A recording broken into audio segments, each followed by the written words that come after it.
Hello everyone, welcome back to Code Mantra. ഇന്ന് നമ്മൾ primitive data ടൈപ്പായ ഷോർട്ടിനെ കുറിച്ചാണ് പഠിക്കാൻ പോകുന്നത്. കഴിഞ്ഞ വീഡിയോയിൽ ബൈറ്റ് ഡാറ്റ ടൈപ്പിനെ കുറിച്ച് നമ്മൾ പഠിച്ചു. അത് കാണാത്തവർക്കായി ലിങ്ക് ഞാൻ ഡിസ്ക്രിപ്ഷനിൽ കൊടുത്തിട്ടുണ്ട്. സോ എന്താണ് ഷോർട്ട് ഡാറ്റ ടൈപ്പ് എന്ന് നോക്കാം. ഷോർട്ട് ഡാറ്റ ടൈപ്സ് നമ്മൾ യൂസ് ചെയ്യുന്നത് അത്ര വലുതല്ലാത്ത മീഡിയം ഹോൾ നമ്പേഴ്സിനെ സ്റ്റോർ ചെയ്യാൻ വേണ്ടിയാണ്. അത്ര വലുതല്ലാത്ത ഹോൾ നമ്പേഴ്സ് എന്ന് പറഞ്ഞാൽ എന്താണ്? ഇതാണ് അതിൻ്റെ റേഞ്ച്.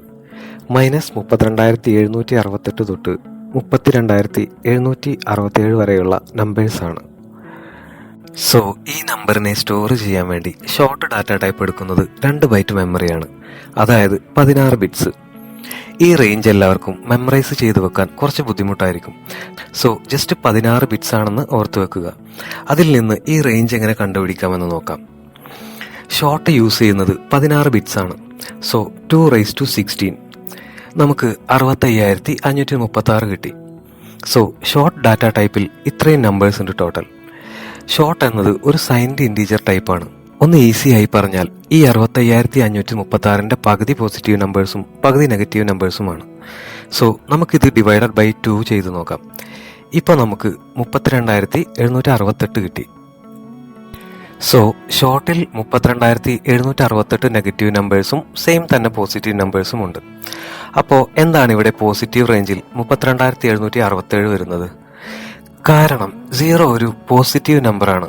സോ 0 കൂടെ ആഡ് ചെയ്താൽ മൊത്തം 32,768 നമ്പേഴ്സ് പോസിറ്റീവിലുമുണ്ട്. ഇത് നിങ്ങൾക്ക് ക്ലിയർ ആയി എന്ന് ഞാൻ വിശ്വസിക്കുന്നു. ഇനി എങ്ങനെയുള്ള സിറ്റുവേഷനിലാണ് നമ്മൾ ഷോർട്ട് യൂസ് ചെയ്യുന്നത് എന്ന് നോക്കാം. Short data type memory save ചെയ്യാൻ നല്ലൊരു ഓപ്ഷനാണ്. നമുക്ക് ചെറിയ വാല്യൂസ് വരാൻ സാധ്യതയുള്ള സിറ്റുവേഷൻസിൽ ഇത് യൂസ് ചെയ്യുക. ഉദാഹരണത്തിന് മെഷർമെന്റ്സ്, സെൻസർ റീഡിങ്സ്, അതുപോലെ ചെറിയ ഗെയിംസിലെ സ്കോർ, അങ്ങനെ. ഇനി എങ്ങനെ ഷോർട്ട് വേരിയബിൾസ് ഇനീഷ്യലൈസ് ചെയ്യാമെന്ന് നോക്കാം. ഇതിന്റെ സിൻടാക്സ് വരുന്നത് ഇങ്ങനെയാണ്: short space variable name equal to value. ഉദാഹരണത്തിന് ഷോർട്ട് ഇയർ ഈക്വൽ ടു 2024. ഇനി ഇത്രയും പഠിച്ചതിന്റെ ഒരു പ്രാക്ടിക്കൽ ഡെമോൺസ്ട്രേഷൻ നോക്കാം. നമ്മൾ ബൈറ്റ് ഡാറ്റ ടൈപ്പിന് ചെയ്ത പോലെ തന്നെ ഒരു വാലിഡ് സിനാരിയോ, ഒരു ഇൻവാലിഡ് സിനാരിയോ, അതുപോലെ ഒരു റാപ്പ് അറൗണ്ട് സിനാരിയോ കൂടെ നോക്കാം. സോ നമുക്ക് ഇന്റലിജി ഓപ്പൺ ചെയ്യാം. മുമ്പത്തെ വീഡിയോ ഫോളോ ചെയ്തിട്ടുള്ളവർക്ക് നമ്മൾ മുമ്പേ ക്രിയേറ്റ് ചെയ്ത സെയിം പ്രോജക്റ്റ് തന്നെ റീയൂസ് ചെയ്യാം.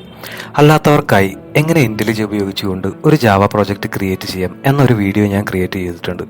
അത് ഫോളോ ചെയ്തുകൊണ്ട് പ്രോജക്റ്റ് ക്രിയേറ്റ് ചെയ്യുക. ലിങ്ക് ഞാൻ ഡിസ്ക്രിപ്ഷനിൽ കൊടുത്തേക്കാം. ഇനി SRC ഫോൾഡറിനകത്ത് ഒരു ജാവ ക്ലാസ് ക്രിയേറ്റ് ചെയ്യുക. നമുക്കിതിനെ ഷോർട്ട് ഡെമോ എന്ന് നെയിം ചെയ്യാം. ഇനി മെയിൻ മെത്തേഡ് എഴുതുക.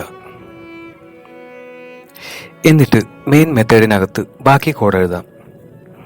Short space score equal to 5,000 semicolon.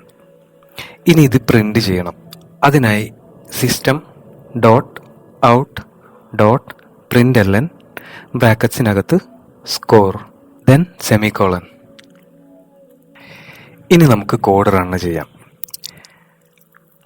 ഇപ്പോൾ നമ്മൾ എക്സ്പെക്ട് ചെയ്ത പോലെ 5,000 പ്രിന്റ് ചെയ്ത് വന്നിട്ടുണ്ട്. ഇനി നമ്മുടെ സെക്കൻഡ് സിനാരിയോ നോക്കാം. ഷോർട്ട് റേഞ്ചിന് പുറത്തുള്ള ഒരു വാല്യൂ കൊടുക്കാം, 40,000. സോ നമുക്ക് ഈ സ്റ്റോർ ചെയ്ത വാരിയബിളിന്റെ വാല്യൂ ചേഞ്ച് ആക്കി 40,000 എന്നാക്കാം. ഇപ്പൊ നമുക്കൊരു കമ്പൈൽ ടൈം എറർ കിട്ടി. സോ നമുക്കിതിനെ ഇങ്ങനെ യൂസ് ചെയ്യാൻ കഴിയില്ല. ഇനി നമ്മുടെ ലാസ്റ്റ് സിനാരിയോ, ഇതിനെ ടൈപ്പ് കാസ്റ്റിംഗ് ചെയ്ത് നോക്കാം. സോ ഫോഴ്സ്ഫുള്ളി നമുക്ക് ഈ വാല്യൂവിനെ ഷോർട്ടിൽ സ്റ്റോർ ചെയ്ത് നോക്കാം. ഇനി കോഡ് റൺ ചെയ്ത് നോക്കുക. ഇപ്പൊ നമുക്ക് -25,536 കിട്ടി. പക്ഷേ അതൊരു അൺഎക്സ്പെക്റ്റഡ് വാല്യൂ ആണ്. ഷോർട്ടിന്റെ ലിമിറ്റ് കഴിഞ്ഞാൽ ഇത് വീണ്ടും ഒരു സൈക്കിൾ പോലെ ഷോർട്ടിന്റെ മിനിമം വാല്യൂവിൽ നിന്ന് സ്റ്റാർട്ട് ചെയ്യും. സോ അത് നമുക്ക് അൺഎക്സ്പെക്റ്റഡ് ആയിട്ടുള്ള റിസൾട്ട് തരും. അത് നമ്മൾ ശ്രദ്ധിക്കണം. ഈ ഓവർഫ്ലോയിന്റെ ഒരു എക്സാമ്പിൾ കൂടെ നോക്കാം. ഷോർട്ടിന്റെ മാക്സിമം റേഞ്ചായ 32,767ന്റെ കൂടെ ഒന്ന് ആഡ് ചെയ്ത് നോക്കാം. സോ 32,768 ഈ വേരിയബിളിന് അസൈൻ ചെയ്യാം.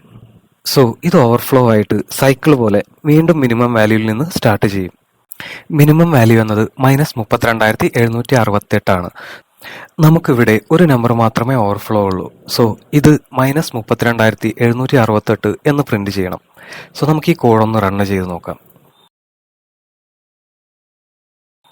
ഇപ്പോൾ നമുക്ക് എക്സ്പെക്ട് ചെയ്ത ഔട്ട്പുട്ട് തന്നെ കിട്ടിയിട്ടുണ്ട്. ഇനി ഈ സിനാരിയോയിൽ ഓവർഫ്ലോ 2 ആണെങ്കിൽ നമുക്ക് കിട്ടുന്ന ഔട്ട്പുട്ട് -32,767 ആയിരിക്കും. ഇപ്പോൾ നിങ്ങൾക്കിത് മനസ്സിലായി എന്ന് ഞാൻ വിചാരിക്കുന്നു. സോ ഇത്രയുമാണ് ഈ വീഡിയോയിൽ നമ്മൾ ഡിസ്കസ് ചെയ്യുന്നത്. എല്ലാവരും ചാനൽ സപ്പോർട്ട് ചെയ്യുക. കണ്ടന്റ് ഹെൽപ്ഫുൾ ആണെങ്കിൽ സബ്സ്ക്രൈബ് ചെയ്യുക. അതുപോലെ വീഡിയോ ഇഷ്ടമായെങ്കിൽ ലൈക്കും ചെയ്യുക. അടുത്തത് ഇന്റ് ഡാറ്റ ടൈപ്പിനെ കുറിച്ചുള്ള ഒരു വീഡിയോയുമായി ഇനിയും കാണാം. അതുവരെ ടേക്ക് കെയർ.